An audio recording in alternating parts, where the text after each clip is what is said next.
Hey everyone, welcome back to another video. In today's video, I want to talk about our best performing email versus our worst performing email. Listen, I have a database of tens of thousands of people that are active on my email list. We are responsible for sending millions of emails every single year, and I want to share with you the results, the best and the worst. Let's get into it.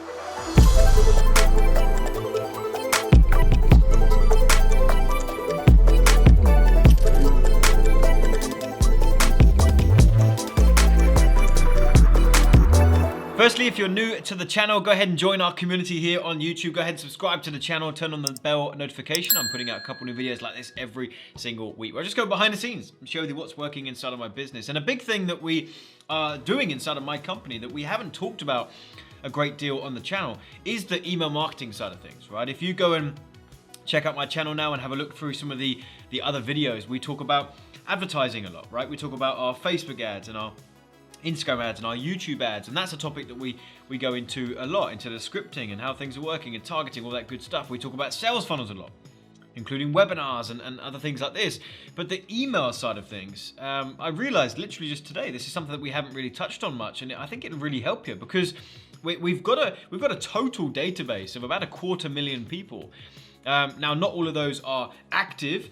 We have different segments of our list. When we are blasting out an email to our email list, it usually goes out to about 50,000 people, and then we have a few different segments like that. So we've got about 100,000 active people on our list, and so every time we're sending an email, we're getting a ton of data from that. You know, we're seeing open rates, click-through rates, what's working, what's not, and we're sending literally many millions of emails in any given year. You know, in fact, tens of millions of emails any given year. So I wanted to share with you some stuff. I was just looking through my Infusionsoft account over the past little while, going back the past 12 months, and just looking at some of our best performing emails versus our worst performing, and we'll just talk about it and see if we can learn some things from it. All right, and I'll give you my thoughts as to why they have performed good or why they performed particularly bad. I've cheated the game here a little bit because I found 2 emails that have performed relatively well that I thought would be worth sharing with you, and then I found one that didn't do so well, and I'm going to talk about why that's the case too. So coming to my screen here just real quick, the first one was, this was the subject line, RE Instagram ads, right? This right here is a little trick that we use every now and again with our subject lines, and it does work really well and has proved to do it, the same again here. It's when you're creating that feel that this is a reply to one of their emails that came in. If it looks like they're already in that conversation thread, then they're more likely to open that email. So with all of these tricks and tactics, you can't overuse them, right? So I've got a few of these things that we'll do from time to time. If you do them too often, obviously they lose their effectiveness. So don't use this all the time, but every now and again, this is a worthwhile one to try, because the goal of the subject line, right, is just to get someone to open the email. Okay, once we've got them to open the email, then the job of the body copy is to get them to click the link and come through to the next step. So the subject line is just to get them to open. So once we've got them to open, as long as the body copy that goes along with that subject line makes sense and actually, entices them to want to move forward, then it's done its job, right? So this worked real well, that kind of reply thing. And then Instagram ads, we literally just put, reply Instagram ads. And the reason why this did well is because this is a topic that we haven't talked about much, right? So on my email list, we used to talk a lot about, around this time, was a lot about Facebook ads, and specifically Facebook. So suddenly now coming in with a subject line of Instagram ads, that grabbed my audience's attention because we haven't talked about it a great deal. This same thing happened, by the way, when we first launched our YouTube ads course. I did this exact same subject line, but for YouTube. I said RE YouTube ads. And again, great open rates and great click-through rates. And so that's because, again, YouTube ads, it was a topic that I hadn't really spoken about. So for you with your email list, when you're communicating with them, think about what subject line would be piquing their interest as something that you haven't really communicated, that they'd be interested in, but you haven't really communicated about it a great deal up until that point. All right. Open rate for this went out to 33,000 people. Open rate was almost 30%, which for that size of email list is not too bad. 2% click through, so we drove 600 clicks, not too bad. If we look at the email, the preview looks real skewed. This is not accurate. This obviously had the right spacing in it. But you can see the email there. It looks a bit of a mess, but it would have had the appropriate spacing. But essentially, this was for a live webinar that we were doing. And again, this email just performed well because people hadn't heard of Instagram yet. It was a new thing that we were talking about with our community. So it was all, very, very exciting for our community. All right. So that was one email that did real good. That was sent back in September of 2019. Okay. Another email. Again, another sneaky little trick that we've used a couple times, and again, you really can't overuse this. But this subject line works really well. Refund. We literally just put that in there. Okay, so the subject line was literally just refund. If you get an email that says refund, you're going to open that email at least, right? You might not decide at that point you're going to click whatever link is in there, but it's certainly going to grab your attention. And again, that's the goal of the subject line. But here's what's really important: when you use a subject line like that, you have to make sure that what you have written in the email copy makes sense for that. You can't do like a bait and switch, okay? You can't have a subject line that just grabs attention and is shocking or something like this, and then in the email you don't reference the subject line at all. That would be a bait and switch. You can't do that. That doesn't make any sense. So the email has to make sense to the subject line. So if we go ahead and have a look at the email that I sent, this time the spacing is actually as it should be. It's weird how Infusionsoft previews look a bit strange sometimes. But you can see I instantly address the topic of refunds, right? So I put, you heard the rumors and I'm sad to say it's true. Refunds are a real thing, and if you run a business online, no matter how great your products and services, you will have them. It's not fun to think about, and to be honest with you, it's something no marketing guru wants to teach, but we're different. I don't shy away from the ugly topics if you plan on starting. And then we go into it, right?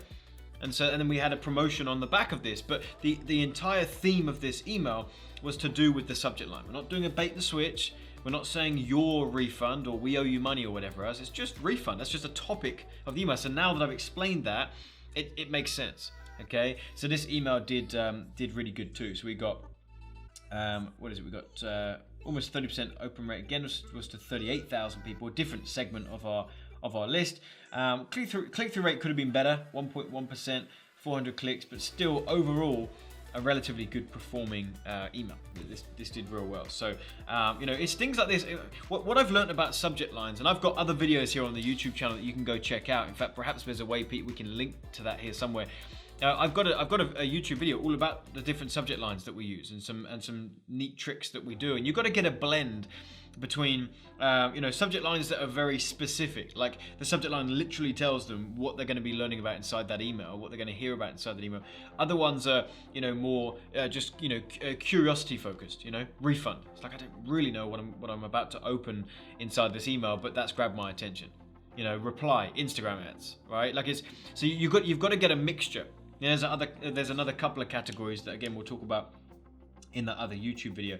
So those ones did pretty good. Here's one that hasn't performed so well. Now this went out to a slightly bigger portion of our list, which by the way, perhaps I'll do a video soon about email segmentation.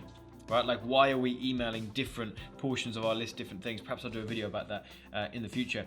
But this one went out to 43,000 people, so slightly bigger. We had a 11% open rate and a 0.7% click-through rate. So actually not very good. If you think about it, I mean, this email went out to 33,000 people. We've got 600 clicks. This one's gone out to 43,000 people, 10,000 more. Quick math, okay? And the click-through rate, the clicks was 297. So half. You went to more people and got half the amount of clicks. So this email didn't do too well. I've got a couple of hunches as to why. This is a very specific email. A very specific email talking about something very specific. This was for a coaching program of ours, and so I'm talking about the results for one of our students. All right. The subject line was from 0 to 300,000 euros per month. And then what in capital letters. So that subject line is an example of where I'm being very specific. I'm telling them exactly what they're going to hear about inside of this email. So they're almost making a decision on moving forward on engaging with your email just based on the subject line without even opening it. So that can be a blessing and a curse, because it can be a bad thing because you're going to get a lower open rate, but potentially a good thing because you're only getting qualified people opening this, which I'm actually going to give you a little bit of insight into this in just a minute. But the email followed the same process. Again, this is so frustrating because you can see the spacing is not as it should be. But you can see this was a bigger email than usual. All right. Now again, the email wasn't sent like this the spacing's all weird in the preview. But essentially just go into one of our case studies, a guy called Frank and the results that he got from going through our coaching, all this kind of stuff. And we just go through and just share a bunch about his story and what he achieved and where he was before he came into our community and whatever else, and then give him a chance to come hear about Platinum Group. All right. So a couple of things I want to address, about this email. The first is, when I've got a longer email and there's a lot more information, one thing I do like to do is give them a chance to click through to the next thing at the very top, So I literally started this email by saying the person's name. So like, John, I want to tell you a quick story. And then I put asterisk and I put short on time, click here to get the full scoop. And that will take them over to the page. So when it's a longer email, specifically when the link to click, as you can see down here, is below the fold, right? Meaning they'd have to scroll down on their browser or on their phone to actually get to the part of the email that has the link. I want to make sure there is a link somewhere above the fold. So I put that there. And then we go through as a great email, and then they can click through to hear about my coaching called Platinum Group. Okay, so this is one of our worst performing emails in terms of open rate and click-through rate. Okay, 11% open, not even 1% click-through. But here's the really important thing to keep in mind. That doesn't mean that this email for my business performed badly. In fact, what's going to be interesting for you is this one actually did really, really well. Because what we found is, although we had 297 people click from this email to go to the next step, they were really highly qualified clicks, right? These are people that were genuinely interested in this topic, interested in what we're talking about, wanting similar results to this student of ours called Frank. So the people that clicked are far more qualified than if we were just getting someone to click, based on curiosity alone, right? So we actually, brought in a few people into our high ticket coaching group called the Platinum Group just from this one email. So it did really well in that regard, but as far as a snapshot of an email, the numbers weren't great. But this is why I like to have a blend. Sometimes we have more of the curiosity emails. Other times it's like a real detailed email. We know we're going to get lower numbers on the front, but then on the back it's going to do better for our company. So anyway, hopefully this was helpful for you. If it was, do me a favor, hit the like button on this video. Leave me a comment. Let me know what you thought of this video. I'd really appreciate that. It's literally the only way I know that you're getting value from these videos and will encourage me to do more of them. All right, I enjoy doing this. Subscribe to the channel, turn on the bell notification, and you'll see all of our future upcoming videos. We're putting a couple new videos on the channel every single week, so do check that out. And if you want to get any further training from me, I do have a great case study of how we launched a brand new online course and in 31 days took it to over 6 figures. And I walk you through the whole shebang, the ads, the offer, the funnel. So click the link in the description box in the top comment to check that out, and I will see you in a future video.